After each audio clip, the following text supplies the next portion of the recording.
بسم اللہ الرحمن الرحیم۔ اسلام ہی زندہ خدا کا تصور پیش کرتا ہے۔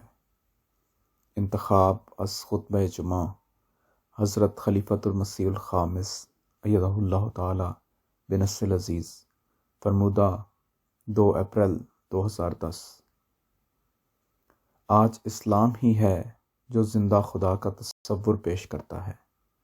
اسلام ہی ہے جو قیامت تک دائمی نجات کا راستہ دکھانے والا مذہب ہے۔ اسلام کا خدا ہی ہے جو اسلام کی زوال کی حالت میں بھی تجدید دین کے لیے اپنے فرستادے بھیجنے کا وعدہ فرماتا ہے، تسلی دلاتا ہے اور بھیجتا ہے۔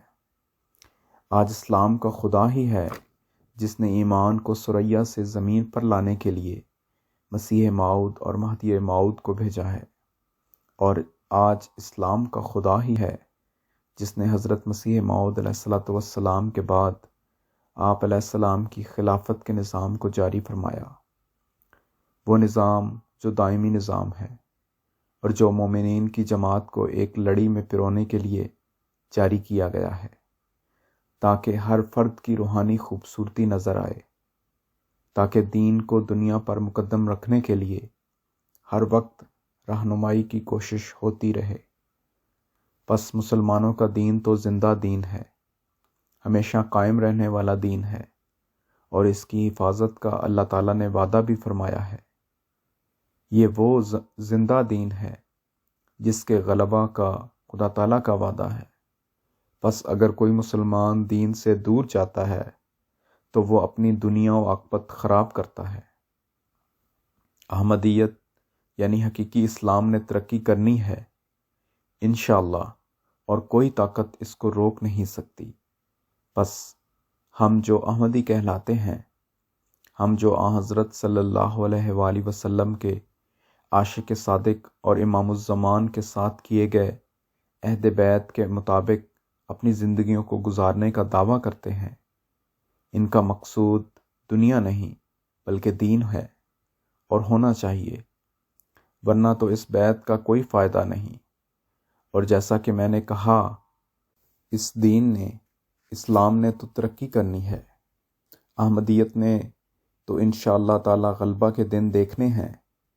اسلام تو زندہ دین ہے، اس نے تو کبھی نہ مرنا، لیکن جیسا کہ حضرت صلی اللہ علیہ وآلہ وسلم نے فرمایا، جو اس دین کی تعلیم کو بھولے گا وہ ہلاک ہوگا، وہ اپنی بربادی کی طرف جائے گا۔ حضرت صلی اللہ علیہ وآلہ وسلم نے یہ نہیں فرمایا تھا کہ مجھے اسلام کی فکر ہے، بلکہ آپ کو اس آخری دین کی یہ فکر تھی کہ یہ تمہارے عملوں کی وجہ سے دنیا سے نابود نہ ہو جائے۔ یہ تو الہی وعدہ ہے، اور اس پر آپ صلی اللہ علیہ وآلہ وسلم کو کامل یقین تھا کہ جو بھی حالات ہوں، آخری فتح انشاءاللہ تعالی اسلام کی ہی ہے۔ اس لیے حضرت صلی اللہ علیہ وآلہ وسلم نے مسلمانوں کو، امت کے افراد کو یہ تنبیہ فرمائی کہ تم کہیں آسائش اور آرام اور دولت دیکھ کر دین سے دور ہو کر اپنے آپ کو ہلاکت میں نہ ڈال دینا۔ حضرت صلی اللہ علیہ وآلہ وسلم کے صحابہ تو دولت مند ہوتے ہوئے بھی دین کو مقدم رکھتے تھے، دنیا کمانے کے باوجود بھی دین مقدم ہوتا تھا، اپنی دولت دین کی راہ میں بے انتہا خرچ کرتے تھے۔ انہوں نے انتہائی تنگی اور قسم پرسی کی حالت بھی دیکھی، اور ایسی کشائش بھی دیکھی کہ جب فوت ہوتے تھے تو کروڑوں کی جائیدادیں ان کی ہوتی تھیں، اور ان کے پاس اتنا مال ہوتا تھا کہ وہ ان کے ورثاء میں بھی کروڑوں میں تقسیم ہوتا تھا۔ انہوں نے اسلام کی ترقی کے لیے اپنے مالوں کو بے دریغ خرچ کیا۔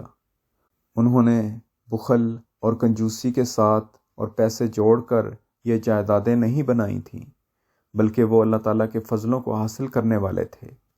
ان کی تجارتوں میں برکتیں پڑیں، انہوں نے دین کا خوب حق ادا کیا۔ بس ہمیں یہ نمونے اپنے سامنے رکھنے چاہیے، ہمیں بھی یہ نمونے دکھانے کی طرف توجہ ہونی چاہیے، تبھی ہم اولین سے ملنے کے انعام کے تسلسل کو قائم رکھ سکتے ہیں، تبھی ہم خدا تعالیٰ کے فضلوں کو جذب کرنے والے بن سکتے ہیں۔ اسپین میں رہنے والے احمدی یاد رکھیں کہ آپ اس ملک میں رہتے ہیں جہاں ایک زمانے میں مسلمان حکومت بھی تھی اور مسلمانوں کی اکثریت بھی تھی، جہاں آج بھی سینکڑوں سال گزرنے کے بعد بھی عظیم الشان عمارات، محلات اور مساجد میں لا الہ الا اللہ محمد رسول اللہ کے الفاظ کندہ نظر آتے ہیں۔ لیکن یہی وہ ملک ہے جہاں مسلمانوں کے دنیا میں پڑھنے اور دین کی اصل بھلا دینے اور اس سے غافل ہو جانے کی وجہ سے قدم قدم پر ان کی داستان عبرت بکھری پڑی ہے۔ ایک وقت تھا کہ عیسائی بادشاہ اور شہزادے اپنی حکومتوں کے استحکام کے لیے مسلمانوں سے مدد کے خواہاں ہوتے تھے، باوجود مسلمانوں کے دلوں میں بغض اور کینے اور دشمنیاں رکھنے کے، اپنے مقصد کے حصول کے لیے اپنی تمام تر عزتوں کو بالائے طاق رکھ کر مسلمان بادشاہوں کے دربار میں حاضر ہو جاتے تھے۔ عیسائی مورخین بھی یہ لکھنے پر مجبور ہیں، دنیاوی لحاظ سے بھی مسلمان بادشاہ اس کر و فر سے رہتے تھے کہ عیسائی بادشاہ شہزادے ان کے تخت و تاج اور جاہ و حشمت کو دیکھ کر متاثر ہوئے بغیر نہیں رہتے تھے۔ لیکن جب یہ سب کچھ آپس کی لڑائیوں میں بدل گیا، جب مقصود صرف اور صرف دولت بن گیا اور اقتدار اور لہو و لعب ہو گیا، تو یہ سب کچھ الٹ ہو گیا اور مسلمان بادشاہ عیسائی بادشاہوں کی پناہ گاہیں تلاش کرنے لگ گئے، اور پھر دنیا نے یورپ کے اس مسلمان ملک سے مسلمانوں کا خاتمہ اور ان کی ذلت اور رسوائی بھی دیکھی۔ لیکن اللہ تعالیٰ کا وعدہ ہے کہ آخری فتح اسلام کی ہے، اور اس کام کی تکمیل کے لیے اللہ تعالیٰ نے حضرت مسیح موعود علیہ الصلوۃ والسلام کو مبعوث فرمایا، اور یہی کام آج حضرت مسیح موعود علیہ الصلوۃ والسلام کے ماننے والوں کے سپرد ہے۔ یہ احیاء دین کا کام ہی ہے جس نے ہمیں بھی ہمیشہ کی زندگی بخشی ہے۔ اگر ہم دنیا کی ہوا و ہوس میں پڑ گئے اور ان ملکوں میں آ کر ہمارا کام صرف دنیا ہی رہ گیا، تو یہ اس عہد بیعت کے بھی خلاف ہے جو ہم نے حضرت مسیح موعود علیہ الصلوۃ والسلام سے کیا ہے۔ ہمیشہ یاد رکھنا چاہیے کہ ہم نے جو عہد کیا ہے، اللہ تعالیٰ اس کے بارے میں ہم سے پوچھے گا، جیسا کہ وہ خود فرماتا ہے، وَأَوْفُوا بِالْعَهْدِ إِنَّ الْعَهْدَ كَانَ مَسْئُولًا، بنی اسرائیل آیت 35۔ اور اپنے عہد کو پورا کرو، کیونکہ ہر عہد کے متعلق یقیناً جواب طلبی ہوگی۔ اللہ تعالیٰ کی رحمت بے شک وسیع تر ہے، اور اس کے تحت وہ جس سے چاہے رحم کا سلوک فرما سکتا ہے۔ لیکن یہ بات ہمیشہ یاد رکھنی چاہیے کہ خدا تعالیٰ کو کبھی دھوکہ نہیں دیا جا سکتا۔ اگر وہ چاہے تو ہر عہد کے بارے میں سوال کرے گا کہ اسے پورا نہیں کیا گیا۔ اگر ہم اپنے جائزے لیں تو انسان خوفزدہ ہو جاتا ہے کہ کیا ہم نے حضرت مسیح موعود علیہ الصلوۃ والسلام سے جو عہد بیعت باندھا ہے اس کو پورا کرنے والے بھی ہیں۔ اگر شرائط بیعت کو دیکھیں تو ان کا خلاصہ یہی نکلتا ہے کہ اللہ تعالیٰ کے تمام حقوق کی ادائیگی کرنی ہے اور اس کے بندوں کے حقوق کی ادائیگی کرنی ہے۔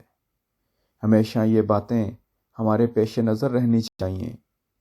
اسی طرح حضرت صلی اللہ علیہ وآلہ وسلم پر درود بھیجنا ہے، اور آپ کے غلام صادق کے ساتھ کامل اطاعت کا تعلق رکھنے کی طرف توجہ رکھنی ہے، اور ہمیشہ دین کو دنیا پر مقدم رکھنا ہے۔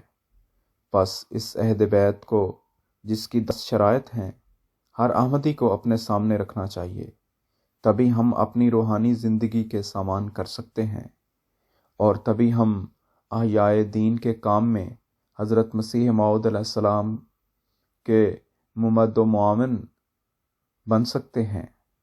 بعض دفعہ انسان اپنی ذاتی مصروفیات میں پڑ کر اپنی ترجیحات اور ضروریات کی وجہ سے مستقل مزاجی سے دین کے معاملات کی طرف اس طرح توجہ نہیں دے سکتا جس طرح اس کا حق ہے، اور یہ انسانی فطرت بھی ہے۔